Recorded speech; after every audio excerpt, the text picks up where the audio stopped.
ঠিক আছে, 2.5 ঘণ্টীয়া যদি ফ্লপ শ্ব' যদি হৈছে তেতিয়াহ'লে গৌৰৱ গগৈ ডাঙৰীয়াই ক'ব লাগে যে তেওঁ 10 দিন পাকিস্তানত কি কৰিব গৈছিলে। যিখন দেশে নেকি আমাৰ ভাৰতবৰ্ষই আমি কেইবাখাও আমি জোৱান ইতিমধ্যে ইয়াতে হত্যা হ'ল, কেইবাগৰাকীও ব্যক্তিক পণবন্দী কৰি ৰাখিলে, 5খনকৈ যুদ্ধ হৈছিলে আমাৰ ভাৰতবৰ্ষৰ পাকিস্তানৰ মাজত।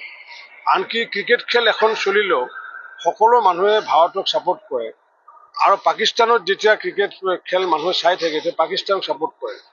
অৰ্থাৎ আমি যুদ্ধ ক্ষেত্ৰত নহয়, ক্ৰীড়া ক্ষেত্ৰতো আমাৰ চিৰবৈৰী হৈছে, আমাৰ চিৰশত্ৰু হৈছে আমাৰ পাকিস্তান।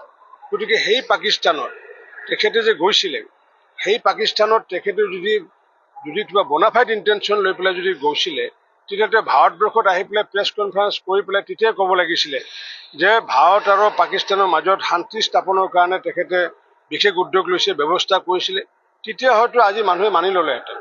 কিন্তু নীৰৱে তেওঁ যি 10 দিন ধৰি গোপনে যি তেওঁ তাতে থাকিলে, তাৰ তথ্যটো তেওঁ ৰাজহুৱা কৰিব লাগে। তেতিয়া গম পোৱা যাব যে এইখন ফ্লপ শ্ব' নে আচলতে এইখন বাস্তৱধৰ্মী ছবি। তেতিয়া আমি অসমৰ ৰাইজে গম পাব।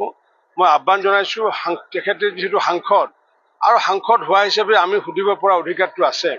মই কংগ্ৰেছৰ সভাপতি হিচাপে তেখেতক মই সোধা নাই। যিহেতু অসমৰ পৰা নিৰ্বাচিত হোৱা এগৰাকী সাংসদ, গতিকে সাংসদগৰাকী ৰাজহুৱা কৰিব লাগে তেওঁ 10 দিন তেওঁ তাত কি কৰি আছিলে, প্ৰতিটো বিষয় প্ৰতিটো সময় তোৰ যি মিনিটছ টু মিনিটছ। সাধাৰণতে এজন VIP যেতিয়া বাহিৰত যায় তেওঁলোকৰ মিনিটছ টু মিনিটছ কাৰ্যসূচী থাকে।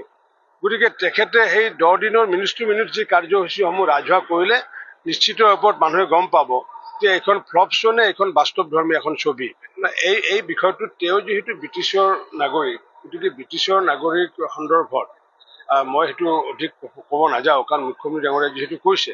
কিন্তু তেওঁ যিহেতু গৌৰৱ গগৈ যিহেতু সাংসদ, অসমৰ পৰা নিৰ্বাচিত হোৱা সাংসদ, গতিকে আমি জবাবদিহি কৰিব পৰা আমাৰ স্থল আছে, আমাৰ ৰাস্তা আছে।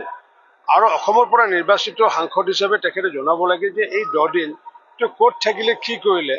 আমি যেনেকৈ মুখ্যমন্ত্ৰী ডাঙৰীয়াই যেতিয়া 2.5 ঘণ্টীয়া সাংবাদিকসকলক বুজাইছে বা তেওঁ তথ্যসমূহ প্ৰদান কৰিছে, ঠিক তেনেকুৱাকৈ তেখেতেও এখন 2.5 ঘণ্টাৰ সংবাদমেল পাতি পেলাই তেওঁ 10 দিননো ক'ত কি কৰিছিলে, কাক কাক লগ ধৰিছিলে, সেই সমগ্ৰ তথ্য যদি তেখেতে যদি মুকলিভাৱে যদি প্ৰত্যাহ্বান জনায়, যে CBIক মুকলিভাৱে প্ৰত্যাহ্বান জনাইছোঁ, ভাৰতবৰ্ষৰ এনি এজেঞ্চিক প্ৰত্যাহ্বান জনাইছোঁ যে তেখেতৰ সেইকেইদিন 10 দিনৰ যদি ইটিনাৰী যি আছে, তেখেতৰ যি মিনিটছ টু মিনিট যি ট্ৰু ডায়েৰী আছে, সেই ট্ৰু ডায়েৰীখিনি তেওঁ যদি এৰি দিয়ে তেতিয়াহ'লে নিশ্চিত ওপৰত আগন্তুক দিনত ভাৰত চৰকাৰে যিহেতু তেওঁ সাংসদ, ভাৰত চৰকাৰে নিশ্চিত ওপৰত তদন্ত কৰিব পাৰিব বুলি মই ভাবোঁ।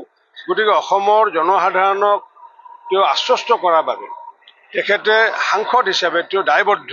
মই আশা ৰাখিছোঁ তেখেতে যাতে এই ক্ষেত্ৰত যাতে অনতিপলমে যাতে অসমৰ পৰিৱেশটো তেওঁ যাতে অধিক যাতে বেয়ালৈ নিনিয়ে।